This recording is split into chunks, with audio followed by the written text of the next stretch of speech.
Hello, I'm Stephanie Quine with the Weekly Law Report.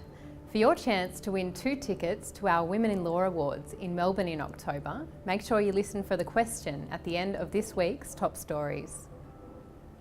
A report has revealed that less than 1 in 10 silks in Australia is female. The Australian Women Lawyers Report found that less than 8% of all practising barristers in Australia are female. It's a figure Kate Ashmore has described as astonishing. The report prompted senior barrister Caroline Curtin to slam continuing discrimination against the briefing of female barristers, which is something she says she's watched for over 22 years. Merger partners Herbert Smith and Freehills have opened an office in New York. The office will focus solely on complex cross-border transactions and will target contentious international work.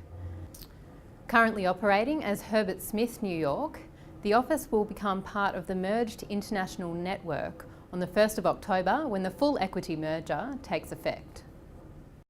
Telecos, privacy lawyers and the Australian public have all slammed the government's lack of transparency over its controversial data retention proposal. Last week, Attorney-General Nicola Roxon appeared to throw support behind the reforms, which would see internet and phone companies retain the data of every user for up to 2 years. Graham Phillips, a technology lawyer at Herbert Gear, said the current discussion paper lacks detail.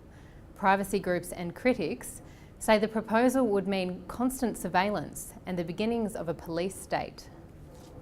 The University of Queensland's Law Student Society and Allens jointly hosted a mental health forum on Wednesday night. The lineup of expert speakers included UQ PhD student Rebecca Michalak, who's also a consultant at PsychSafe, as well as the CEO of Beyond Blue, Kate Carnell.